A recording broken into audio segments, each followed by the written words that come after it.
maravilhosa, e agora estamos diante da Tua presença para ouvir a Tua palavra, Senhor. Fala conosco, Senhor.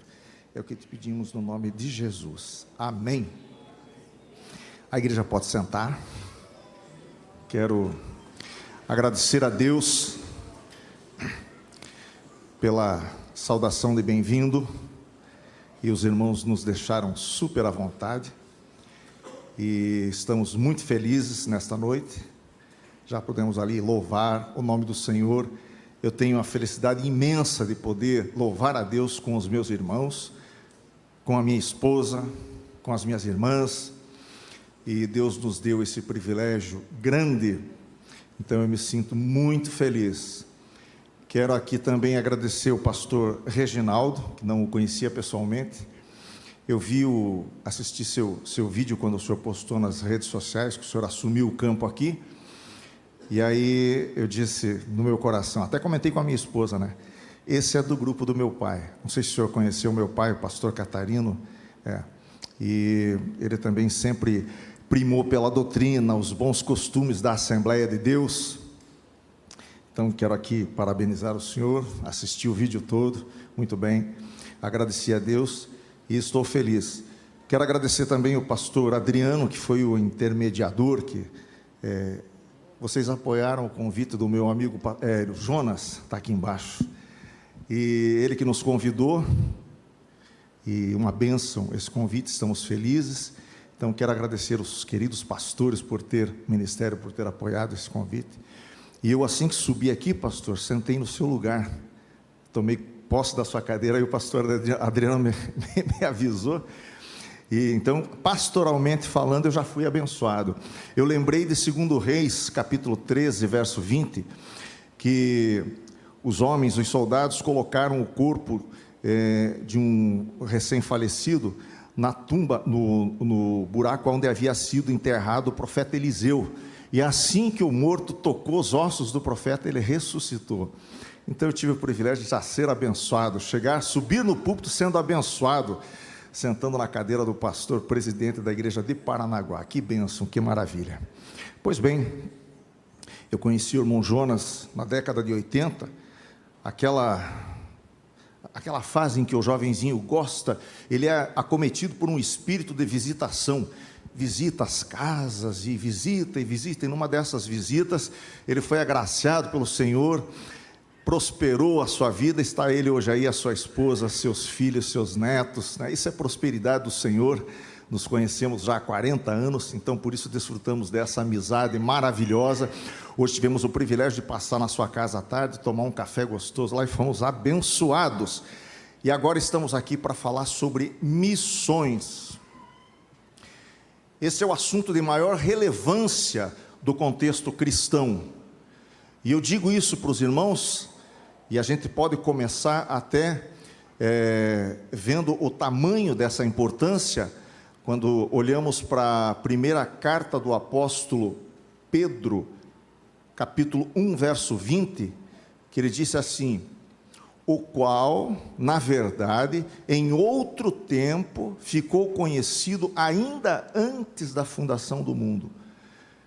Vejam a profundidade e a grandiosidade desse assunto. Quando você lê o capítulo todo, você vai ver que ele está falando justamente sobre o plano de salvação, o plano B da parte de Deus, uma vez que o homem tinha livre arbítrio e a possibilidade de escolher entre a vida eterna ou pecar e depois, através desse plano de salvação, ser resgatado. Então, até um pastor comentou dias atrás, um comentário que eu achei até muito feliz, ele disse que quando nós lemos esse capítulo todo da carta do apóstolo Pedro, capítulo 1, e principalmente o verso 20, nós chegamos à conclusão de que antes do haja luz, existiu o haja cruz. Então vejam os irmãos a profundidade do assunto, e esse ministério está de parabéns por evidenciar um assunto tão importante, e como eu já disse ali, quanto mais se aproxima o dia da volta do Senhor, maior é a importância desse assunto. Então, para que nós tenhamos uma noção desse assunto e saiamos daqui com uma nova posição, talvez, Eu não vou dizer que eu vou falar aqui coisa que os irmãos já não sabem, mas existem coisas que é interessante a gente relembrar muitas vezes para a gente próprio. O Senhor falou comigo através dessa palavra. Então é interessante algumas observações para que os irmãos tenham uma nova postura, porque até pouco tempo atrás, culto de missão para mim, era aquele culto que eu levava um lenço de sobra para chorar a situação dos povos, dos lugares longínquos, as pessoas enfermas, aquelas crianças famintas, aquele missionário sofrido. E depois que eu entreguei a minha vida ao Senhor, realmente tive um encontro com Jesus, porque mesmo sendo filho de pastor, a gente precisa ter um encontro com o Senhor. Aí, engraçado, automaticamente, assim que eu resolvi servir ao Senhor de coração, o culto de missão, o trabalho missionário para mim, tomou uma nova identidade. Eu me vi parte do trabalho missionário. Então é isso que eu quero ver com os irmãos. Vejam, a gente quando vai estudar sobre algum tema, nós temos 3 máximas que é interessante observar. E eu vou ser bem rápido, os irmãos não se preocupem, eu sou tiro curto, mas eu quero que os irmãos compartilhem isso comigo, porque a partir deste culto, desta mensagem, pode ser que os irmãos tenham uma visão um pouquinho diferente daquilo que, pelo menos eu tinha, antes de me entregar a Jesus realmente.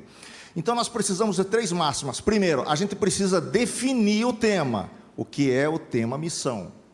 Segundo lugar, qual é a minha posição em relação a esse tema, exatamente onde eu me encaixo nesse tema. E o terceiro lugar, qual tem sido o meu desempenho em relação ao referido tema. Então, primeiro, definição.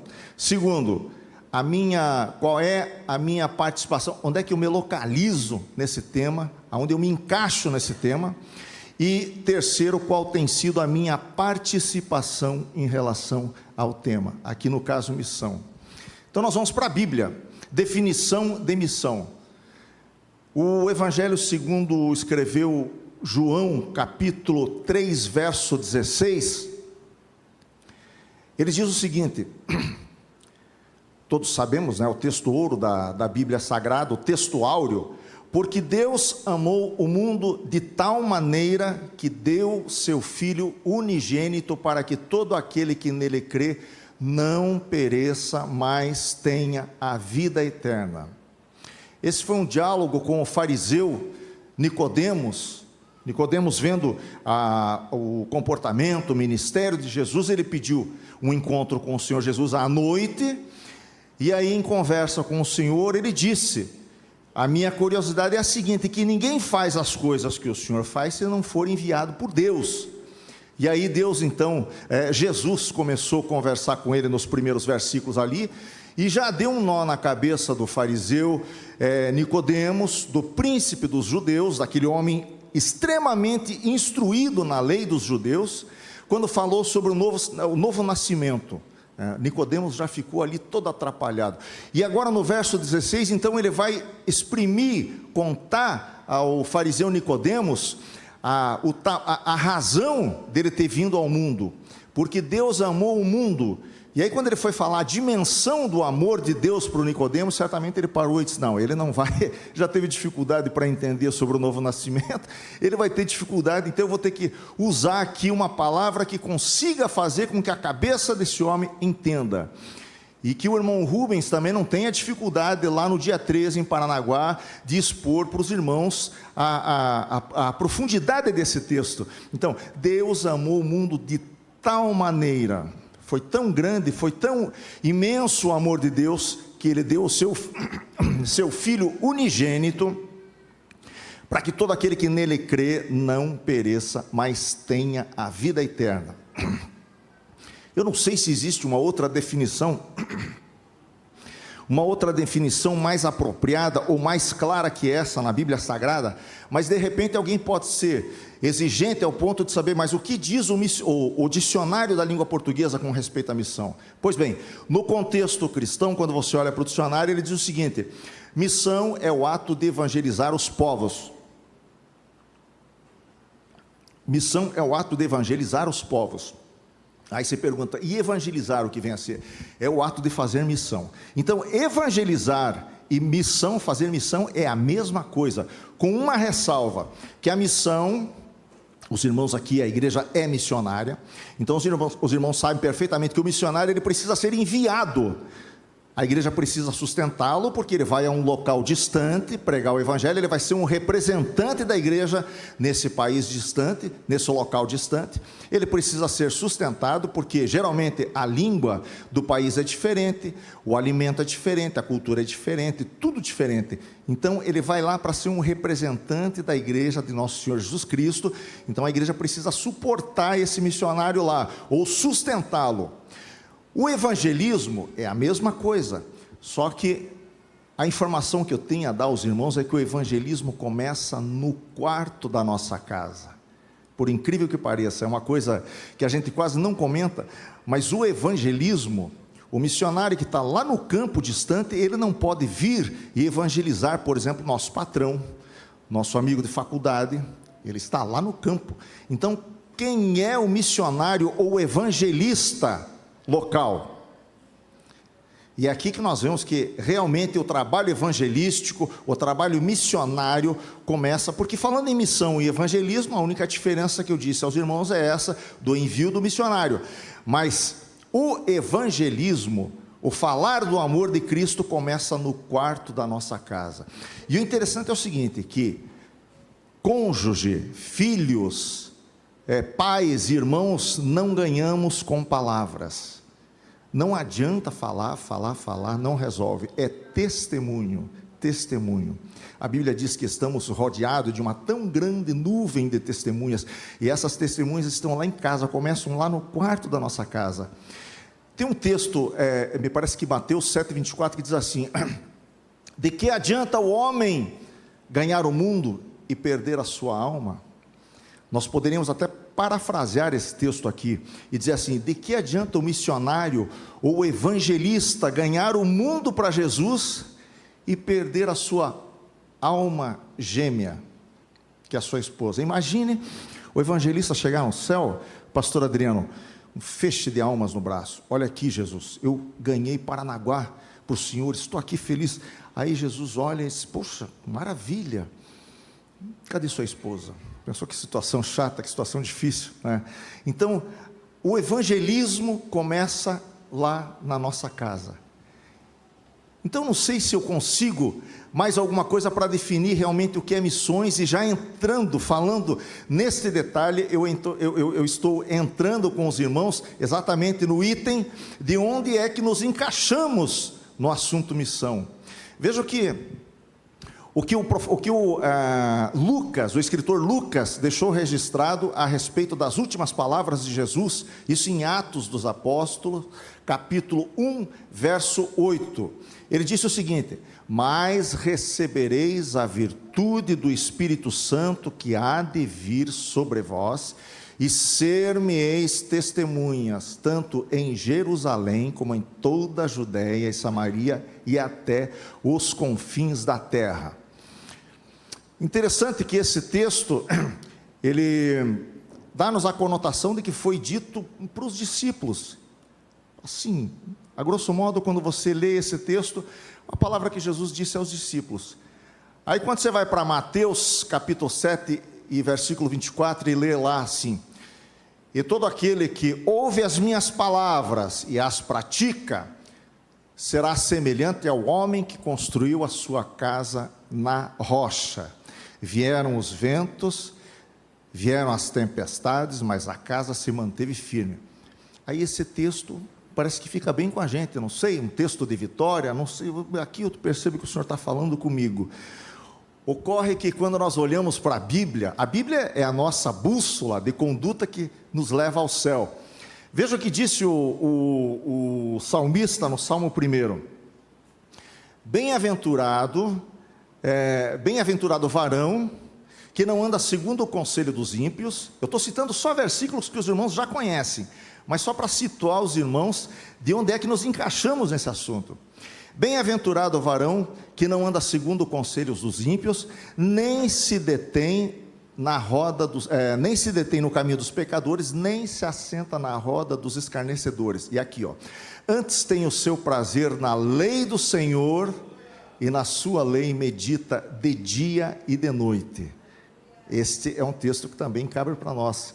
Então, não tem como a gente deixar de fora Atos capítulo 1, verso 8, mas recebereis a virtude do Espírito Santo, que há de vir sobre vós, e ser-me-eis testemunhas. Posso até trazer para cá, para o nosso caso hoje, ser-me-eis testemunhas, tanto em Paranaguá, como em todo o Paraná, Brasil, até os confins da terra. Esse texto é para nós. Como diz o gaúcho, estamos atolados até o último fio de cabelo nesse assunto, irmãos. Nós estamos mergulhados. A nossa missão no mundo é fazer missão.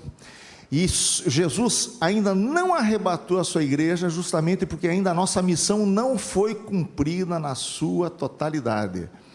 Então a nossa missão aqui, a minha missão do pastor, do querido pastor Reginaldo, pastor Adriano, os outros pastores, os outros obreiros, eu não sei o nome, a banda, coral, conjunto de mocidade, e vocês têm um departamento musical muito animado, que eu gostei. Eu gosto quando o crente ergue as mãos e louva ao Senhor, e aquilo enche a alma da gente de gratidão, de alegria. A gente sai daqui para uma semana, sai abençoado com esses louvores.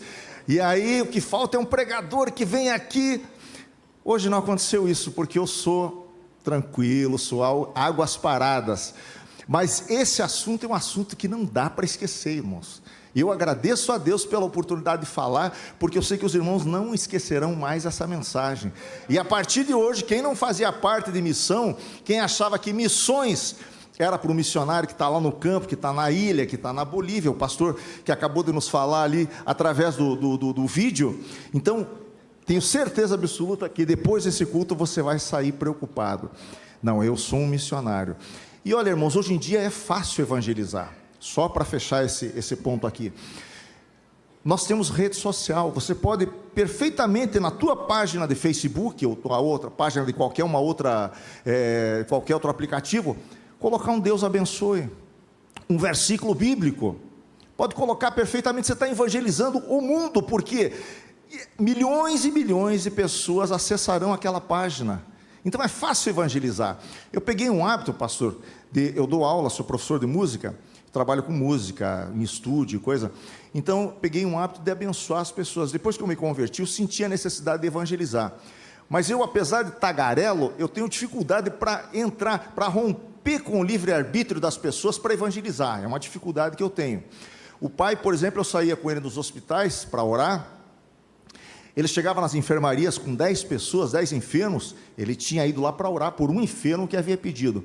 Mas ele orava por aquele, e ele era um cidadão bonitão, já com 90 anos, mas uma presença marcante, uma voz grave, bonita. Então ele chegava, aquele jeito gaúcho dele: qual é a sua graça, cidadão? E ali abraçava e orava, e a pessoa ficava chorando. Eu admiro isso, eu não consigo fazer isso, mas ele fazia isso com a maestria. Um evangelista, um homem de Deus, e me deixou esse legado. Mas eu não consigo, já a minha personalidade não permite isso, mas eu tenho o hábito de abençoar as pessoas, isso eu adquiri.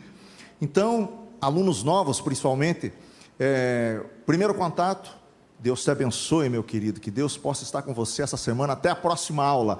Alguns aceitam naturalmente, outros se arrepiam, né, e levam aquele susto, a todos nós e coisa. E agora tem alunos que mesmo não evangélicos, eles me abençoam. Quando termina a aula, a gente se cumprimenta: Deus te abençoe. Isso é lindo, irmãos. Aluno que não professa a fé evangélica, e nem católico muitas vezes, mas eles me abençoam. Então eu vejo já a presença de Deus, o Espírito Santo, através da bênção que eu passo para eles, operando na vida dessas pessoas. E essas pessoas não esquecem mais. A hora que tiver um problema, é claro que eles vão pensar: o Deus que o Rubens serve me abençoa, e vão fazer uma oração, e isso vai acontecer. Eles terão uma experiência. Por quê? Porque eu simplesmente abençoo eles. Então nesta noite, oxalá que você possa sair daqui um missionário abençoador de vidas. Qual é o nosso desempenho? Será que eu tenho sido um excelente missionário? Eu já entrei no assunto aqui sem antes abordar, mas veja o que diz Marcos capítulo 16, verso 15. que foram as últimas palavras de Jesus antes de ser assunto ao céu. 16:15 diz assim: ide por todo o mundo, confirmando o que eu já li lá em Atos, capítulo 1, verso 8. Ide por todo o mundo, pregai o evangelho a toda criatura. Quem crer e for batizado será salvo, quem não crer será condenado. A única diferença do texto anterior para esse é que aqui Jesus está colocando a coisa realmente como é. Você tem um discurso de salvação na mão. Se você abrir a boca, falar de Jesus, a pessoa ouvir, der crédito, e ainda diz, e se for batizado, esse batizado não é o batismo com o Espírito Santo, é o batismo das águas, em que o cidadão vem aqui e confessa perante a igreja e o mundo que ele se decidiu a servir a Jesus. Então, quem crer e for batizado será salvo. Quem acreditar, quem der crédito à tua pregação, aquilo que você falou sobre o amor de Deus, será salvo. Quem não crer será condenado. Então, nós temos nas nossas mãos uma situação de vida ou morte. A coisa é séria. A coisa é séria. Então, agora o que eu acho lindo e maravilhoso é o seguinte, que nesse mesmo, na continuação, verso 16, o mesmo Jesus que enviou os discípulos e que continua enviando a igreja de Paranaguá, de Curitiba, a igreja do Brasil, enfim, todos nós que recebemos a salvação, o mesmo Jesus que nos envia, ele nos capacita. Veja lá o verso 16, e estes sinais seguirão aos que crerem em meu nome, expulsarão os demônios, falarão novas línguas, pegarão nas serpentes, e se beberem alguma coisa mortífera, não lhes fará dano, e imporão as mãos sobre os enfermos, e os, o quê? Curarão. Quando eu leio esse texto, irmãos, eu fico pensando que, eu não sei, tem um versículo em Hebreus, capítulo 10, verso 18, 10 e 38, 10, verso 38, que diz assim: mas o justo viverá da fé, Eu não sei se os irmãos pensam como eu, mas eu acho que essa nossa geração, essa geração que aí está, pelo fato das redes sociais, a gente tem tudo nas mãos, mas é uma geração que tem fé. Não fosse os irmãos, não estariam aqui. E quem tem fé, de acordo com Hebreus 10:38, automaticamente pratica a justiça. Só pratica a justiça quem tem fé. E a Bíblia diz que, se tiveres fé do tamanho de um grão de mostarda, direis a este mundo, passa daqui para colar, e ele vai. Então vejam os irmãos, nós somos uma geração de fé. Eu tenho fé. A minha fé é tal que eu peguei um hábito até estranho, mas muitas vezes estou dirigindo o carro, no trânsito, coisa parecida, vejo alguma coisa que me interessa, oh Jesus, que coisa maravilhosa, olha que casa linda, que estrada, que paisagem, que prédio, e coisa, de vez em quando paro nos sinaleiros falando, Senhor, tenho compromisso em Paranaguá, no dia 13, me ajuda, me abençoa, daí eu olho para o cidadão do lado que está de carro, o cara está me olhando assim, desconfiado, esse cara não está certo da cabeça, e aí eu pego mas é o costume, porque a gente sabe que Jesus está presente, a partir do momento que você se converte, o Espírito Santo vem morar em você, é o que a Bíblia diz. Eis que estou à porta e bato, se alguém ouvir a minha voz, abrir a porta, entrarei. Então, nós temos o Espírito Santo em nós, e não é porque alguém falou, porque a Bíblia diz, é porque nós sentimos a presença do Espírito Santo. Quantos irmãos aqui que estão no carro, dirigindo, conversando com Deus, com Jesus, e de repente começa a chorar? Um dia eu tive que parar o carro, porque eu precisava cantar um hino num casamento, e aí uma prima minha mandou o hino para ouvir, porque eu ia cantar com alguns irmãos, então eu no radinho ali, no porta-CD, ainda era do tempo CD, aí ouvindo aquele hino e cantando, e de repente aquilo me deu um toque, eu senti que o Espírito Santo se moveu, que eu tive que parar o carro para chorar na presença do Senhor. Então isso é maravilhoso, irmãos, o Espírito Santo está conosco, então nós somos uma geração de fé. Eu tenho fé, os irmãos têm fé, entendeu? Diante de tudo que está acontecendo, nós estamos aqui felizes. Nós estamos vendo o mundo aí virado avesso, né? Pessoas que retêm autoridade, que são pessoas em que a gente confia, que esperava justiça, muitas vezes falam bobagem que um guri de quinta série não falaria, e o camarada abre a boca e fala. Mas a gente tem fé de tal forma que vem para a casa do Senhor, cultua ao Senhor e deixa isso passar batido. Isso é fé. Eu tenho fé, os irmãos têm fé, nós praticamos justiça. O que está faltando? Tantos enfermos, muitas vezes, eu não prestei atenção aqui, mas não sei se houve algum pedido de oração hoje por enfermo, não houve, né? Então olha aí, ó. A Bíblia diz aqui, ó, acabei de ler, e imporão as mãos sobre os enfermos e os curarão. Será que é falta de fé? Claro que não. Eu tenho fé que Jesus cura, eu sei que Jesus cura, já curou a mim. Mas o que eu acho que falta é um pouquinho de ousadia. Vamos olhar para o apóstolo Pedro, até então não apóstolo, discípulo de Jesus. Pedro tinha uma ousadia, eu diria assim, até terrível, porque de vez em quando ele era tão ousado ao ponto de colocar Jesus numa saia justa.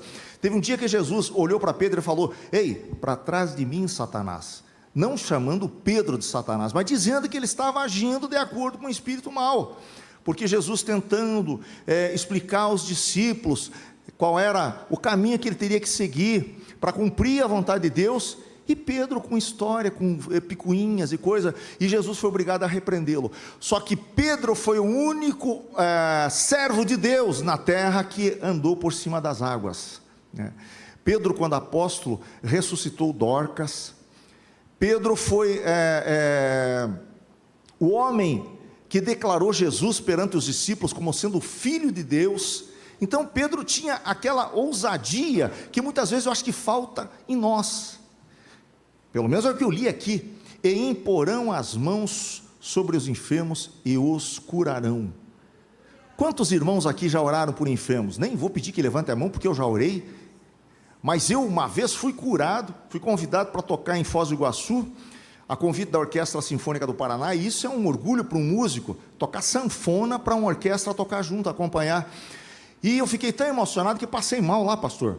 Me deu um desarranjo intestinal daqueles fortes mesmo, e quando fiquei 3 dias aproximadamente só tomando chazinho e torradinha, imagine, para sustentar uma caixa dessa, chazinho e torradinha.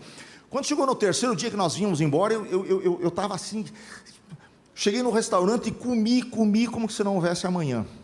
Saímos do restaurante, quando eu entrei no ônibus, eu senti que escureceu a vista, e aquele enjoo, aquela coisa ruim, aquele negócio, e eu vi que ia fazer um fiasco. Eu pensei: meu Deus, vim lá de Curitiba, com a Orquestra Sinfônica do Paraná, para fazer o maior fiasco aqui, meu Deus. Aí sentei no banco. Quando eu sentei, eu disse: não, mas espera aí, eu não pedi para me convidarem, me convidaram. Esse dinheiro que eu vou ganhar, esse cachê, eu vou dar o dízimo.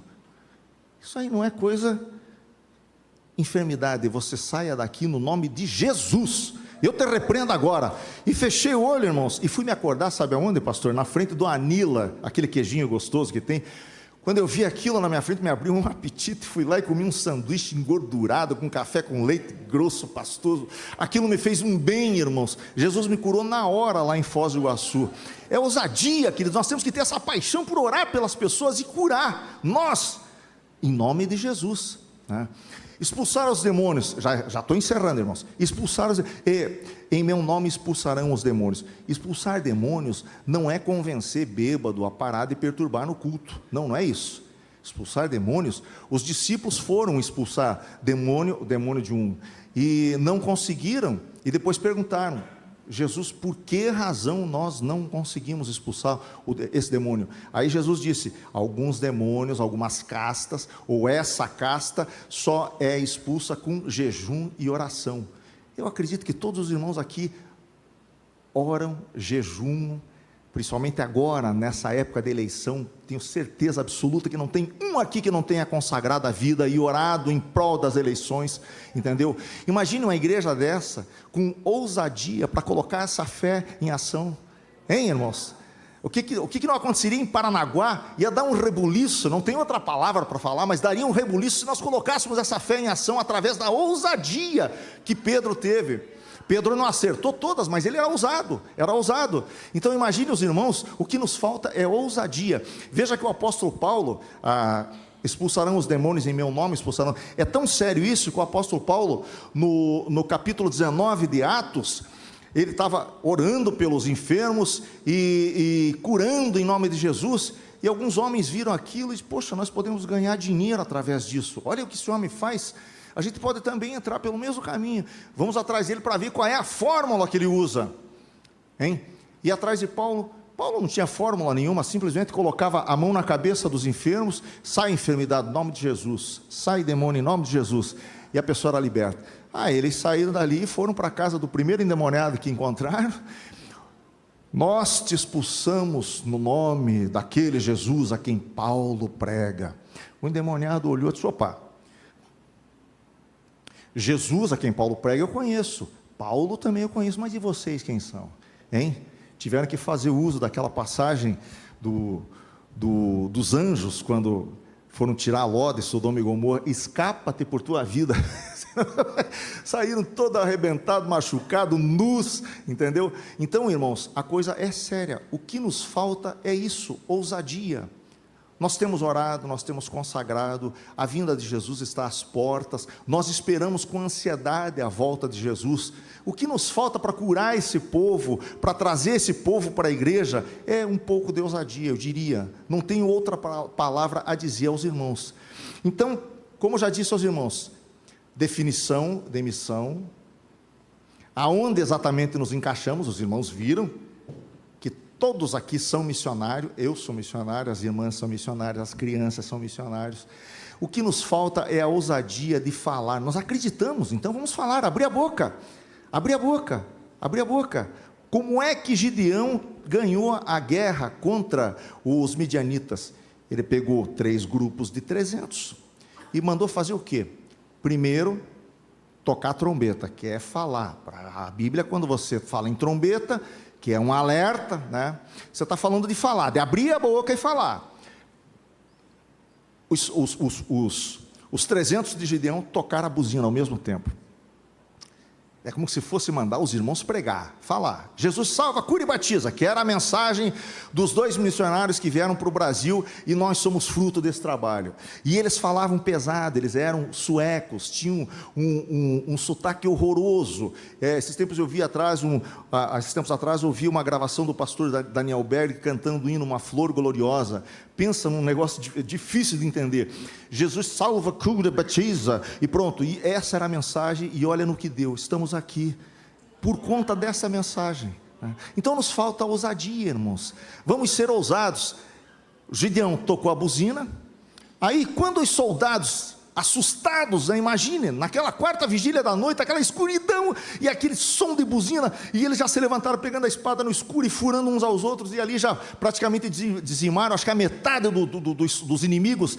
E aí não bastasse isso, aí os soldados de Gideão quebraram o cântaro.